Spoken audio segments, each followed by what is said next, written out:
the globalists have really screwed up. They were so arrogant early on with their corporate media control that they would write books to brag to each other. I mean, some of them bestsellers about, yeah, the public scum. We run the Democrats and Republicans.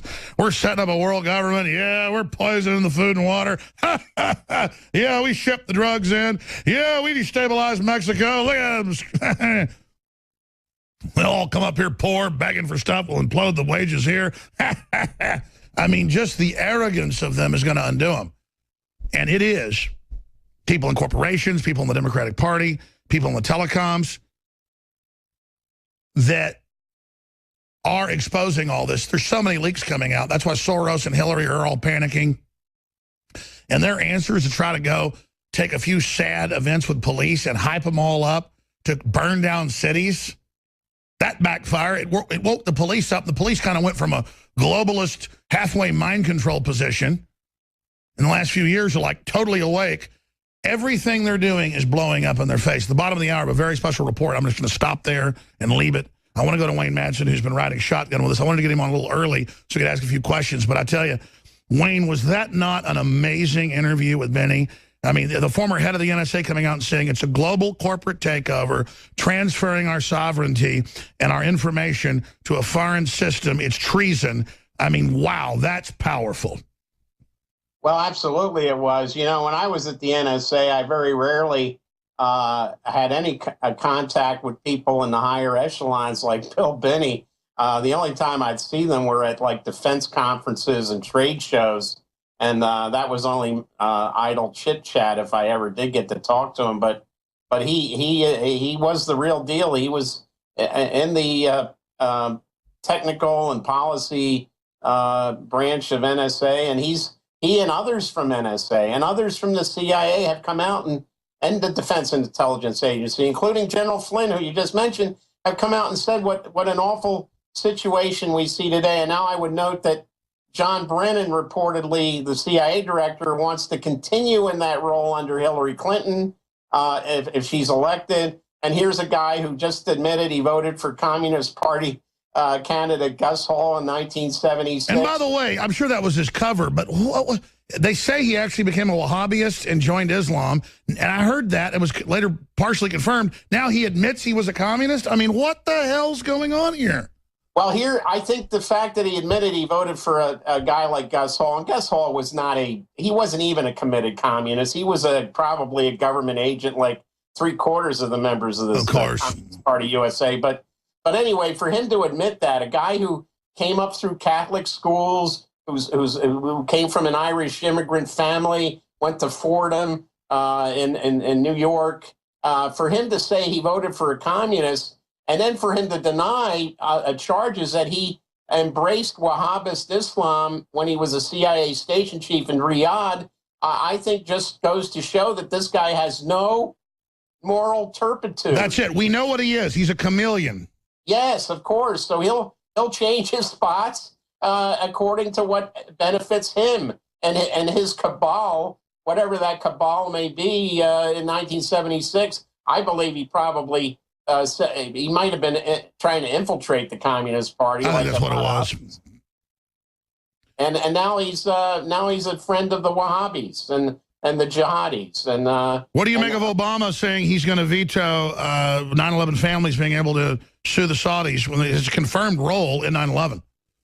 Well, at the same time, he's going to veto the JASTA bill. He wants to push through over a $1 billion military aid package for Saudi Arabia. So this guy takes his orders, obviously, from the Saudis. And look, I was in the school in Jakarta where he used to pray to Mecca and recite from the Quran.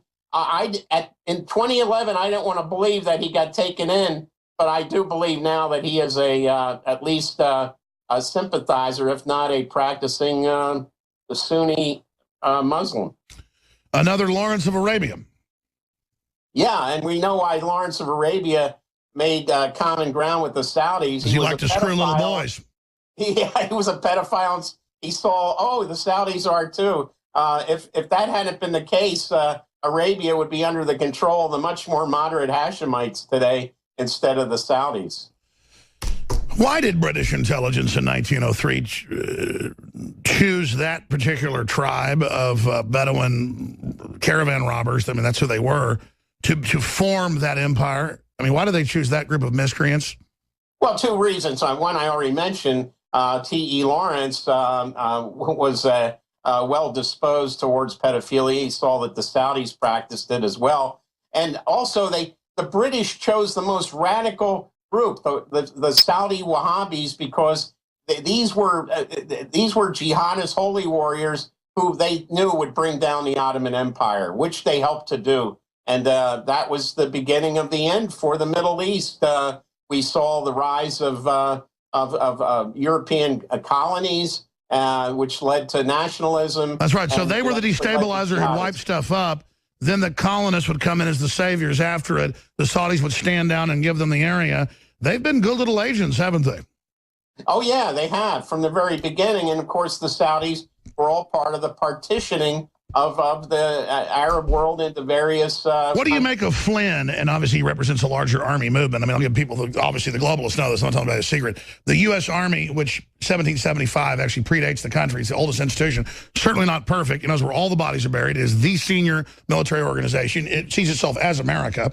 And it certainly is, let's just not say a spring chicken when it comes to things. Are not perfect. But I'm told, and I've seen the intelligence going on, that the Army is just very close to kicking the globalists out, just very close. And then you see the real action with them, exposing Obama, leaking stuff, exposing Hillary, not going along with the takeover of Syria. And it's got the Marine Corps halfway involved and some other, groups starting to back it. That's got to really scare the globalist. Yeah, I think especially when you mention the Army, I think the opposition to regime change and getting involved in these is the group in the Army that has to go bear the brunt of this, and that's U.S. Army Special Forces, Green Beret personnel. And I think that's where most of the opposition, thankfully, is coming from, because why should they give up their lives? Well, it's beyond that. They're actually having to train Wahhabists that say, I'm going to kill you next. I mean, they're giving missiles to al-Qaeda. They're like, this is too much. We're not doing this. Right, and we just saw Special Forces get thrown out of one Syrian town by our good allies, the Syrian rebels, the so-called Free Syrian Army. I always said that's a joke. There are no moderate Syrian rebels. There is Colonel Schaefer did the classified briefings. I can talk about it because it came out later. But he was on the same day he did the classified briefings, and a year later came out that he was the one leading the briefing, and he was there in Congress.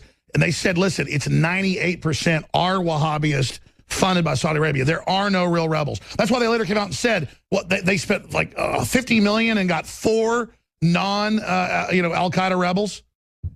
Right. And not only the Saudis, we know the Turks have been involved in that too. And that's, of course, NATO. Turkey's a NATO country. So we've got our fingerprints all over this mess we created. And of course, so how much does that shake Hillary up, though, and the globalists to know that the intelligence agencies, everybody's turning against them? And I'm not lionizing them, romanticizing them, but the intelligence agencies now realize the plan really is to destroy America, and they're having that come to Jesus moment, I think. Yeah, and that Obama speech to the UN was very interesting because he provided clues as to what the priorities will be for the Obama Center and Presidential Library in Chicago. And that's transfer our power through the TPP. Yes, free trade, breaking down borders, mass migration, anti-populism, and he said, it's right-wing and far left. He included both in that. Anti-nationalism. That's any nationalists that don't agree with foreign people ruling you. Absolutely. Good luck winning that fight, jackass. Yeah, and that's going to be the focus. This is going to get tons of money from Soros, this center in South Chicago, in Jackson Park.